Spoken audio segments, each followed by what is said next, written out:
Bonjour, voilà, je me présente Abdelrahman Halalou, je suis porteur de projet depuis le 15 janvier 2008. Donc ici à Tizi Ouzou, c'est pour un projet axé sur le traitement et la mise en valeur d'ordures ménagères. Malheureusement, j'ai eu des obstacles fictifs qui m'ont été vraiment dressés pour nuire vraiment à ma démarche qui m'a pris beaucoup d'années de travail et de recherche et de formation. Euh, Bien sûr dû à une bureaucratie excessivement bien huilée. Donc voilà, ça bloque depuis 2008 et je ne comprends pas. Je suis toujours en quête de déchiffrer les raisons de ce blocage.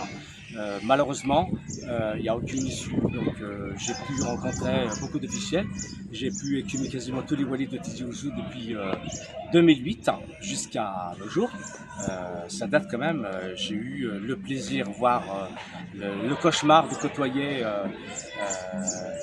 une partie des walis qui ont été vraiment pas du tout à la hauteur par rapport aux attentes.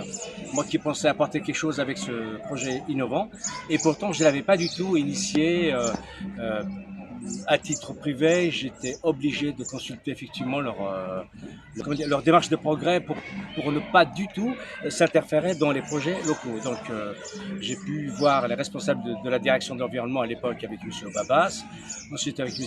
Kabesh, et j'ai vu aussi avec le ministère de l'Environnement en 2007 jusqu'à 2015.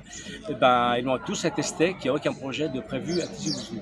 Bien évidemment, consiste à mettre en place un équipement digne de son nom, parce que cette wilaya souffre de ce genre de problème. La wilaya de Tizi Ouzou est envahie par les déchets, tous azimuts, et moi je pense très important pour la wilaya, de par son apport au niveau de la résolution de cette problématique, et de deux aussi, c'est pour une question de création de richesse, parce que j'imagine que ce projet peut générer beaucoup d'emplois, et surtout j'avais inclus dans le corpus du projet le traitement des dasseries, des déchets hospitaliers, ainsi qu'effectivement une filière de compostage. Donc toutes ces idées étaient mises en place à partir d'une locomotive qui était le centre de tri. J'avais effectivement confectionné une étude technico-économique que j'avais remis à la direction de l'environnement. La direction de l'environnement avait organisé une commission chapeautée par le CalPIRF à l'époque, où beaucoup de membres de l'exécutif de la wilaya étaient présents pour la validation de mon projet. Effectivement, le projet il a été validé en octobre 2017. Donc, suite à cette validation, ils m'ont suggéré de participer à une adjudication restreinte à Haute-Félie. Donc, chose faite, j'avais postulé à cette adjudication. Et le 15 janvier 2008, j'étais adjudicataire pour un terrain de superficie de 15 000 mètres carrés. Voilà, suite à ça, donc j'avais effectivement pris attache avec l'ancien directeur de l'environnement pour lui dire maintenant le projet il n'est plus en phase de projet mais de réalisation. Donc je lui avais demandé de m'établir une attestation dans laquelle il m'avait suggéré, voire conseillé de me rapprocher des services de l'urbanisme pour un permis de construire, ensuite confectionner des études d'impact et de danger. Et surtout, au troisième paragraphe, il m'avait dit, dans le troisième paragraphe, il m'avait dit que votre projet, le premier du genre, viendrait à résoudre la problématique et qui nous hante depuis des années. Voilà, donc c'est louable par rapport à cette équipe. Donc bien sûr, moi j'ai respecté toutes les formalités adressées par la direction de l'environnement, par la direction des domaines. Donc du coup, janvier 2008, il y a eu l'acquisition le 15 janvier, avec la participation de tout l'exécutif évidemment, pour valider effectivement la transaction. Ensuite, en mars 2008, les domaines m'adressent un mémoire de paiement que j'avais honoré. J'étais en France, mais par contre je suis venu. C'est c'est des honoraires que j'avais quittés en avril et mai 2008. Quelques temps après, ils m'ont conseillé de voir avec un expert géomètre afin de m'établir un plan topographique du site. Donc j'avais pris attache avec un expert géomètre qui m'avait établi un rapport par rapport au site, parce que je voulais, entre autres, quelque part, optimiser l'espace, le relief que j'avais relatif un petit peu à l'assiette foncière, afin d'éviter toute dépense inutile. Donc du coup, je me suis dit, la partie accidentée pourrait être effectivement intéressante pour le cheminement des déchets, et puis pour effectivement un accès vers l'aménagement du centre de tri. En 2008, le bureau d'études, il avait remis des études d'impact et de danger en 15 exemplaires à la direction de l'environnement. Voilà, donc entre-temps, je venais à cette période, je faisais 8 allers-retours par an depuis la France, histoire de travailler avec la direction de l'environnement pour effectivement, parce qu'on est censé normalement travailler ensemble, sachant que normalement on était conscient que ce genre de projet prend acte avec une forme de solidarité et puis avec une participation à l'unisson de par l'institution qui sont eux-mêmes l'environnement et moi-même en tant qu'opérateur économique. Donc malheureusement, cette direction, bien que je passais plusieurs séances de travail à chacun de mes déplacements ici en Algérie, ils m'ont jamais parlé, voire même posé des questions par rapport aux études d'impact. Donc j'ai attendu, vous savez, quand on fournit quasiment tous les éléments, on a d'autres problèmes à régler. Vous savez, on me demande de faire ça, je le fais. Ensuite, je m'engage à trouver des solutions par rapport à d'autres soucis qui seraient greffés une fois le projet effectivement en place. Donc malheureusement, cette direction, elle a été effectivement malhonnête et puis ils se sont tout de même conduits comme des adversaires. Je ne comprenais pas. Cette direction est censée normalement m'épauler au lieu de mettre les bâtons dans les roues, parce que ils avaient gardé mes études d'impact durant 36 mois. 36 mois. Or, ils ont complètement transgressé à la réglementation en vigueur. Donc du coup, je ne comprenais pas. Et cette situation a été conditionnée par l'histoire du foncier. Parce que moi, quand j'avais acquis le terrain le 15 janvier 2008, c'était un décret relatif à une concession convertible en cession. Donc, il y avait une nouvelle loi qui n'était pas encore en vigueur et qu'ils ont voulu, que les autorités domaniales avaient voulu m'appliquer. J'ai dit non, ça tient pas la route cette histoire. Donc, je ne vois pas pourquoi vous allez une loi n'est jamais rétroactive. Donc, voilà. Donc, pour eux, donc ils m'ont fait poireauter durant des années. Je ne comprenais pas. Et juste après, donc, en consultant à droite et à gauche avec quelques amis, puis des services administratifs qui m'ont beaucoup plus instruit sur les tenants et les aboutissants de cette nouvelle loi. Donc, ils m'ont dit qu'il y a une décision quelque part d'en haut, je ne sais pas par où, qui disait que bon voilà, ils voulaient faire avorter toutes les adjudications qui précédaient l'ordonnance 0804 sous prétexte que l'État veut préserver son foncier privé afin d'empêcher effectivement une forme de spéculation. Moi, j'étais pas du tout dans ce registre. C'est pas du tout. Je suis pas venu ici pour spéculer dans le foncier, mais pour beaucoup plus réaliser mon projet. À participer à l'essor économique de notre pays, suite à une communication qui a été mise sur place en France, du temps de Abdelaziz Ziyari, qui était ministre délégué en charge de la communauté nationale à l'étranger. Donc, pensant qu'effectivement, en ayant appel à toute la diaspora algérienne de France pour qu'ils puissent vraiment participer à l'essor économique algérien. Donc, moi, j'ai été séduit par ça. Et en février 2004 aussi, il y avait une autre rencontre qui a été organisée au Centre culturel algérien à Paris, suite à une conférence donnée par Hamid Temar, ministre en charge des petites et moyennes entreprises, si je me rappelle bien. Voilà, j'avais intervenu, effectivement, lors de la conférence, il m'avait dit, voilà, votre projet est très très intéressant, l'Algérie est un chantier à ciel ouvert. Je me suis dit, tiens, je remets sur mes rails. Donc, il m'avait dit que vos études n'ont pas été examinées parce que, je l'avais dit précédemment, votre assiette foncière, j'ai dit, mais cher monsieur, ça ne vous concerne pas, c'est pas votre problème. Je dis, pourquoi donc vous ne m'aviez pas rejeté mes travaux quand je vous voyais plusieurs années de suite? Il était un petit peu gêné, mais bon, il m'a fait cette attestation, c'était en novembre 2011. 14 novembre 2011, je crois, si je m'abuse. De toute façon, c'était en 2011. Ensuite, ce qui est bizarre, une semaine après, je vois la direction des domaines qui m'assigne par une convocation me menaçant de payer, d'honorer la redevance annuelle de mon terrain sous quinzaine, avec un montage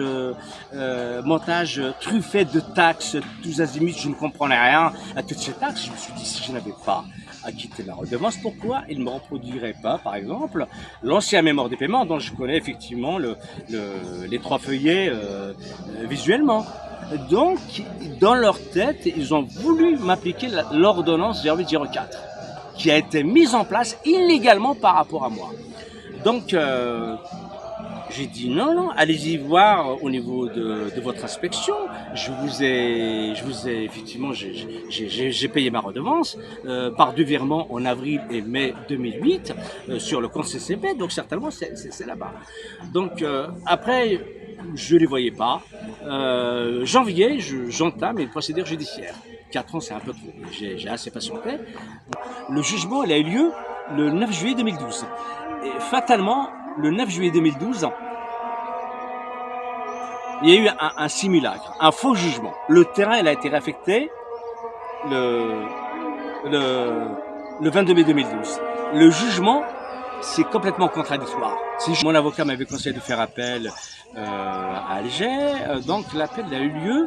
Le jugement a eu lieu en octobre 2014. Voilà.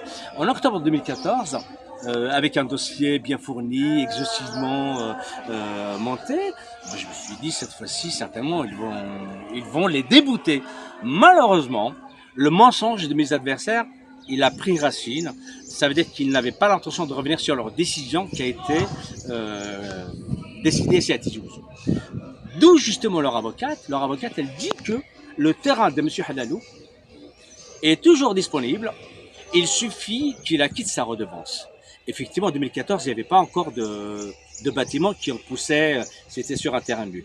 Mais sauf qu'après, à partir de 2016, depuis 2016, je parlais par rapport à avant, il y a eu 200 logements qui sont sortis sur mon terrain. Ensuite, en 2016, j'ai eu la chance de côtoyer l'ancien wali, M. Marad, qui a été sensible à ma situation. Il a réussi tout de même à mettre à la pression, effectivement, à dépêcher les responsables des domaines, à me mettre à un terrain en toute urgence. Lui qui les côtoyait, et puis il avait quand même senti un climat malsain ici au niveau de cette administration qui va dans tous les sens. Donc ils m'ont attribué un terrain, inexploitable, d'une manière volontaire, parce que je leur ai tenu tête durant des années, c'est-à-dire les services des domaines. Ils m'ont attribué un terrain volontairement inexploitable pour me pénaliser encore davantage. Or, puisque mon projet, il a changé d'intitulé, vu qu'ils m'ont plagié mon projet en 2008, l'ancien wali, il m'avait proposé, il m'avait dit, il y a un investissement qui est prévu à Oued-Feli, qui était un centre commercial. Est-ce que j'étais intéressé? J'ai dit oui, je suis intéressé. Pourquoi donc les services des domaines ne m'avaient pas attribué cette assiette dédiée à un centre commercial? Pourquoi ils sont allés loin? Ils sont allés loin où ils m'ont mis à la disposition un terrain traversé par deux chemins. C'était non seulement à la superficie moindre, et par-dessus tout traversé par deux chemins, piétons et mécaniques, et qui plus est cadastrés. Donc on ne peut rien faire. Donc du coup, depuis 2016, nous sommes bloqués à cause de ce problème d'impossibilité d'obtention de permis de construire. Je ne céderai jamais. Moi, je vais jusqu'au bout. J'ai tout quitté en France. Je ne compte pas retourner bredouiller en France. Moi, j'ai investi l'argent de mes enfants, l'argent de ma famille. Donc, c'est hors de question que mon pays me vole, triche de cette manière. Je ne demande pas la lune. Je veux que justice soit rendue en toute transparence et impartialité. Donc là, j'ai vu avec le dernier Wali, le 22 mai 2025, il a eu l'élégance de me recevoir, bien qu'il a été fraîchement installé ici à Tizi Ouzou. Lors de la réunion, fatalement, elle avait convié le directeur des domaines. Et ce que je ne comprenais pas, c'est que au lieu de développer d'une manière effectivement impartiale, de manière quelque part un petit peu, je n'ai pas envie qu'il s'apitoie sur mon sort, mais au moins comprendre que cette wilaya m'a empêché de travailler depuis 2008. Depuis 2008, avec des dépenses. Ne serait-ce qu'en billets d'avion, je paye une fortune. Et puis, j'ai beau leur expliquer, je ne viens ici, je ne viens pas là en Algérie pour faire du tourisme. Et donc, l'intervenant, le directeur des domaines, il avait commencé par une réplique quelque part creuse et farfelue, au lieu d'étaler, d'exposer les situations d'une manière claire afin de remettre les choses à l'endroit.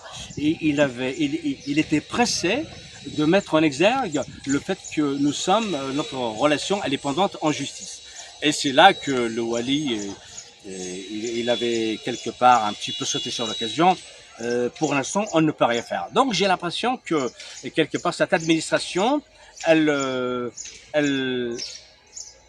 matérialise d'une manière volontaire, c'est-à-dire ces situations, c'est-à-dire les situations judiciaires, pour gagner encore du temps. Voilà. Donc du coup, moi, ce que j'ai à leur dire, c'est que je ne vais pas abandonner. J'ai tout quitté en France.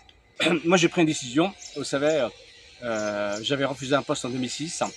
J'ai perdu mon emploi. Effectivement, l'opportunité des premiers projets, déjà, elle est partie comme ça. J'étais censé être le premier, je suis devenu zéro à cause de la wilaya de Tizi Ouzou. Et là, ils doivent se ressaisir parce que moi, je ne compte pas abdiquer. Je vais jusqu'au bout. Ils doivent assumer leurs responsabilités. Et j'ai même l'intention de procéder à une démarche judiciaire à l'encontre de notre ambassade, y compris le ministère des Affaires étrangères, et qui m'ont trompé. Parce que ces deux institutions qui nous représentent doivent nous chaperonner comme de véritables citoyens. Elles ne doivent pas nous laisser en plein pâture comme ça dans une jungle bureaucratique vraiment imbibée de mensonges et d'arnaques. Voilà, je trouve, moi j'en veux beaucoup à l'exécutif de Tizi Ouzou qui s'est comporté comme tel. J'espère que cette histoire sera la dernière parce que c'est pas du tout élégant de recevoir les enfants de ce pays de cette manière. On est venu ici pour aider notre pays, on n'est pas. Je tiens aussi à compléter par ces propos concernant les deux ex-gardes des Sceaux. Je parle de Belkacem Zarmati par exemple. En mars 2023, il avait dit que la justice administrative algérienne elle a été injuste envers les citoyens et qu'il est temps de revoir tout ça et ça serait louable et même responsable de les déclarer nuls. Quelques temps après, son successeur, M. Abdelrachid Tabi, il avait dit la même chose. Il avait dit, durant les 20 dernières années, il n'y a pas eu de Idara en Algérie. Moi, je pense, cette phrase, durant les 20 dernières années, il n'y a pas eu de Idara, tout est dit. Je pense que ça dépasse complètement ce que je commentais et exposais au préalable. Et merci beaucoup, merci pour votre écoute.